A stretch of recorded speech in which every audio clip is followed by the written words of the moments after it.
We've just published a paper in Current Biology, and it's a remarkable piece of work. It's a collective effort. It's I think, a uniquely Cornell story. It is the first time, it's the first report of the neurophysiological analysis of vision in a jumping spider. Let me introduce the members of the team. So to my left, we have Gil Menda, who is the electrophysiologist on the team. This project was when I was a grad student. Currently, I'm a postdoc in the lab. I'm the neurophysiologist of the team. So I did the recording with the jumping spiders, solved the problem of recording with jumping spiders. Since they are a little bit problematic, they are carrying high pressure in their body, and whenever you poke them, they explode and die. And what I did here is actually solve that method and bring all the data to the team, and then the team took the data and create all of the analysis.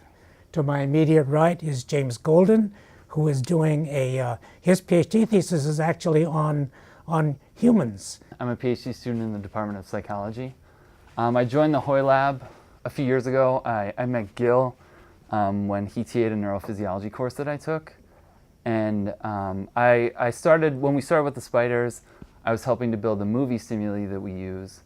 And I also help with the analysis. I do the spike sorting, and I help build the figures.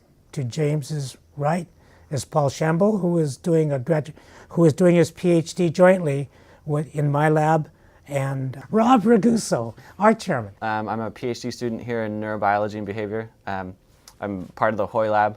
And as far as this project goes, I suppose I'm sort of the resident arachnologist. And I also did a little bit of whatever was needed, a little bit of programming here and there for building stimuli and analyzing data. To Paul's right, we have Eyal Nitzani, who has so many titles and affiliations that he'll have to speak for himself. I'm a PhD student in the program of computational biology and medicine, the CBM program of Cornell, which is used to call the Tri-I program, which includes the Memorial Sloan Kettering Institute in the city, Cornell Medical College also in the city, they're just across each other, and Cornell University. I'm actually doing my PhD here. I have two supervisors. One is here, the other one is in the medical college, and I'm in the department here. I'm in the biological statistics and computational biology, and in the department in the WILE is the Brain and Mind Research Institute.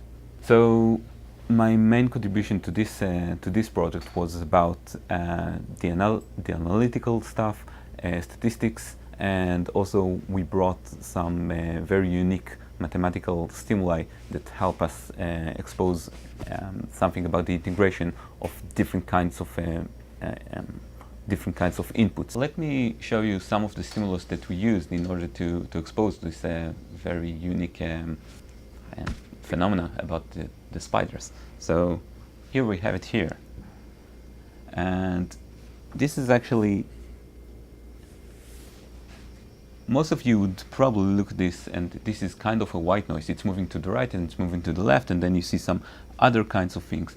And so using this stimuli, this is a very unique mathematical stimuli that each pixel is black and white and changing in different frame rate, and we can use this stimuli in order to expose the interactions between the eyes. Our vision group are investigating the nerve basis of the vision of jumping spiders for the first time.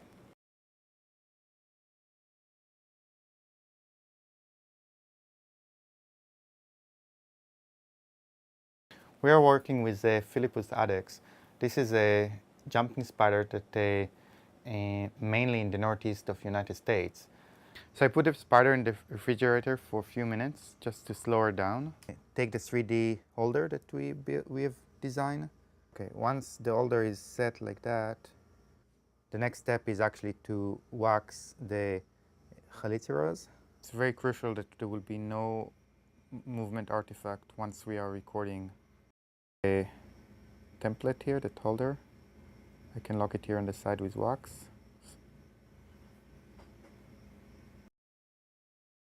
So the brain is located between the two eyes, the two rear eyes, and I will poke around this area over here. So the trick is to poke the spider in the right location, because I do only one hole, try to do one hole because she's eye pressurized. Very gently I'm poking the cuticle until I open the surface of it.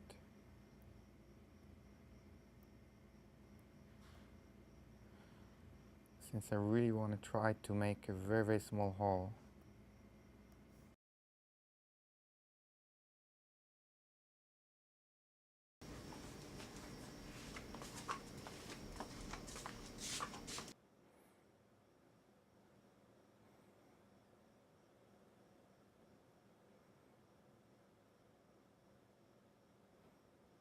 Okay, so we are using a extra small electrode. It's a 4 mega ohm tungsten electrode. And so the first step is just to lower the electrode to the right location. So the receptive field is in this area on the left. Can you see the laser? Okay.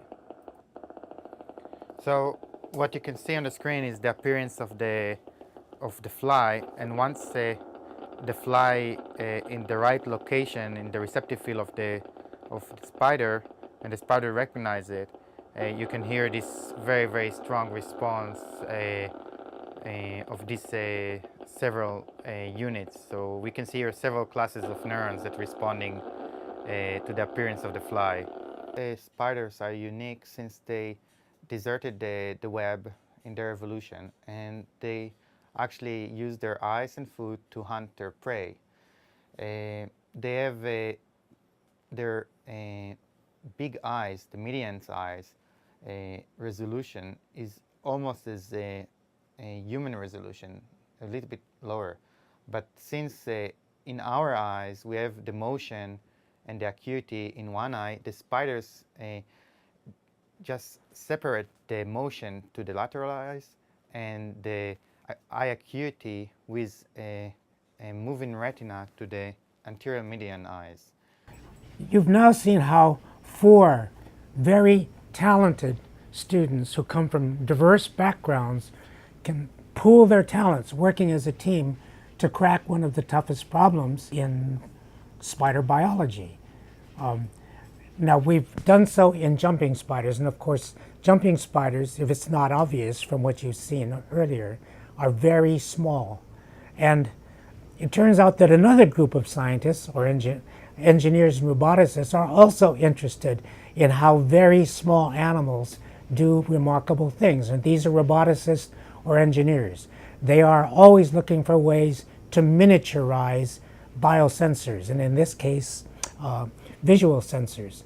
And it has not escaped our notice that jumping spiders, having evolved a unique set of eyes, one set outsourced for detecting motion and another for very fine vision, so fine scale that it's almost as good as our own eyes, this should interest the roboticists.